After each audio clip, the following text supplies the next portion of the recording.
Can y'all hear me back there in the back?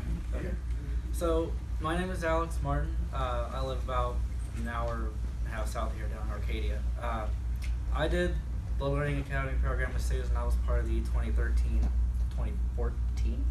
Is that right? 4 years? I don't know. That sound right? You all like are a blur to me after you're done, you know? You want to hand me my paper real quick, Susan? Thank you. So I'm going to put your hat up here because I'm really afraid I'm going to step on it. Well, if you're going to do it right. Sorry.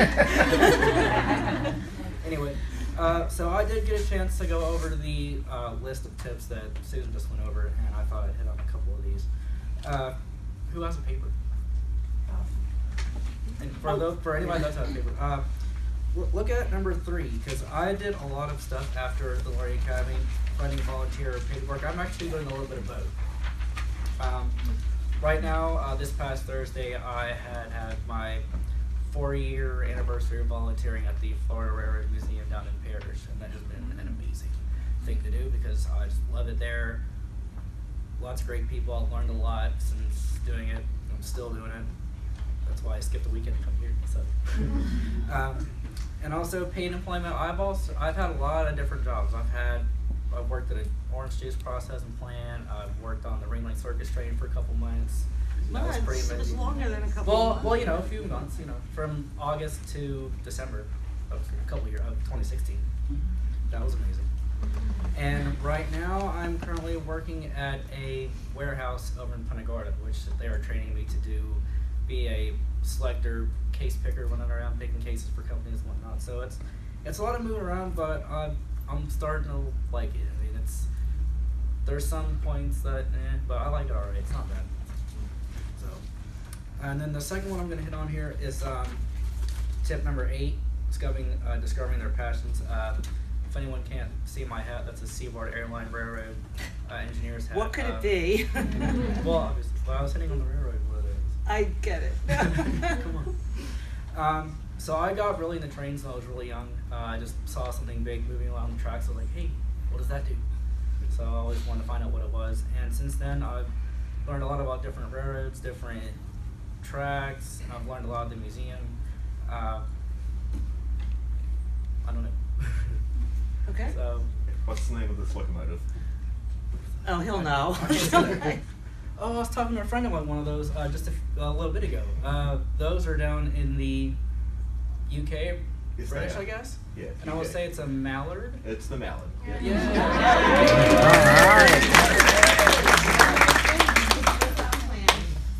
I can guarantee you no. I can guarantee you. I didn't even know we were on the tie till you showed me.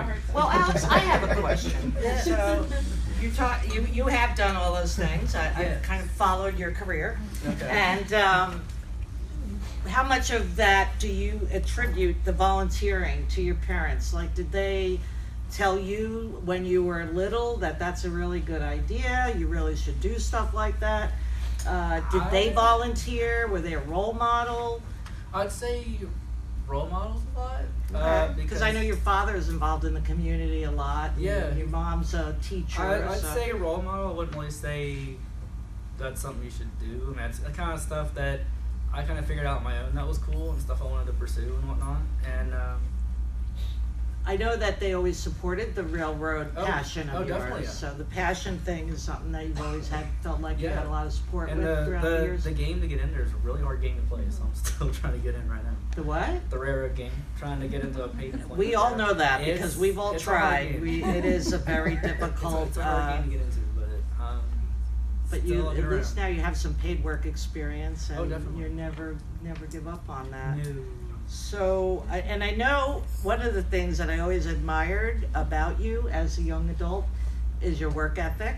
I think that comes very much from your family. You weren't allowed to sit around. No.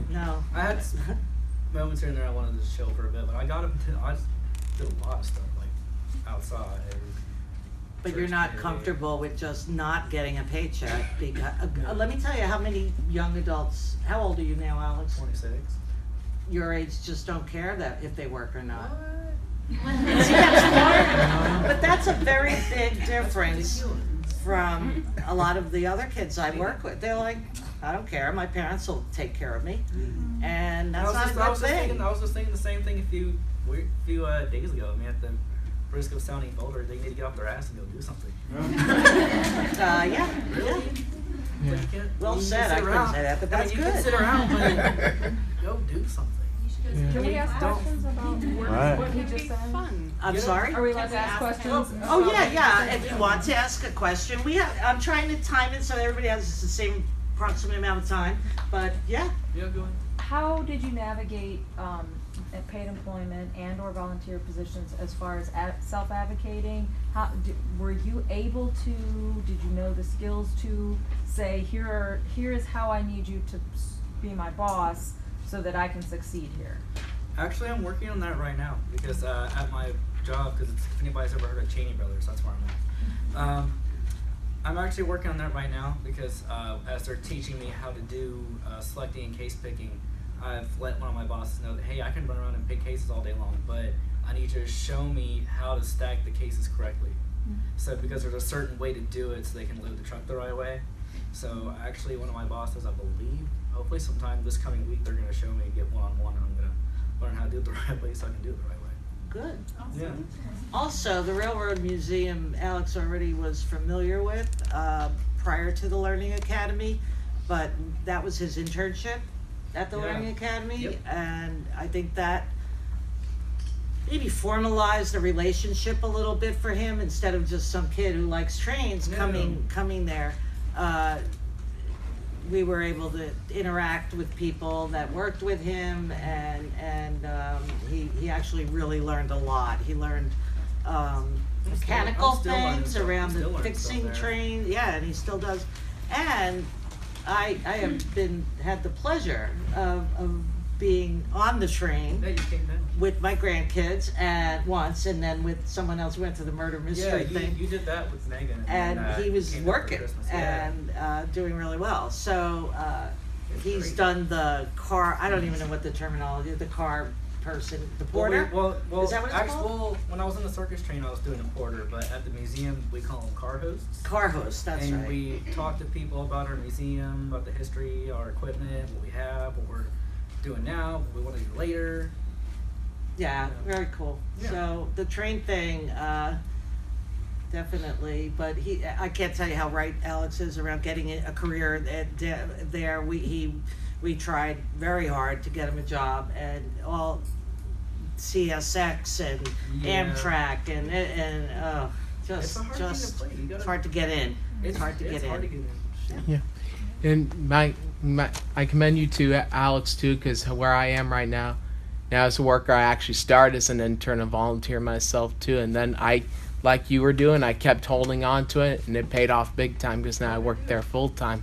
Where? What's that? Where? I'm gonna tell you what kind of place I am, but I'm not gonna tell you where I work. Does that sound fair? Sure. All right. I'm gonna tell you that I work in an aquarium. I work in an aquarium now. Nice. I was a guest there, guest turned worker there. Okay. So that's one thing. That's one thing too. So like Alex did, guys take advantage of like volunteer and internships that relate to that passion, because sooner or later down the road, it just might well pay off. Yep. So my congratulations and commends, Alex. One of the things that we do tell our students in the Learning Academy, and we don't really even like to use the word volunteer because we want it to be a formal experience, an internship. That's what you do when you're in college. You don't go, a lot of college kids volunteer, but this is like a learning experience.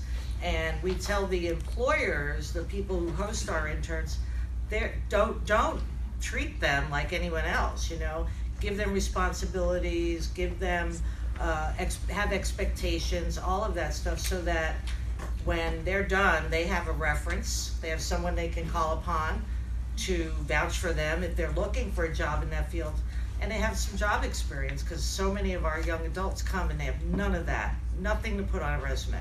So in that area, in the work or volunteer experience, so it's important. It really is. Somebody over here had their question.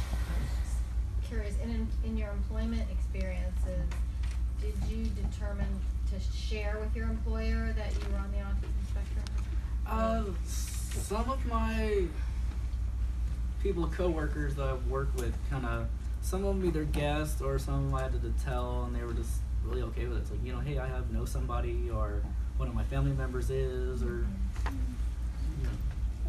Yeah, we go through a lot of information and education in the Learning Academy about disclosure and when it, where, what, how, the timing, whether it's a good idea or not. We never tell anyone what they should or shouldn't do, but just the ramification, if you do it now, then this, if you do it then, so, it's important, and you have to kind of figure that out, and many of our people don't want to, and that's fine. Okay.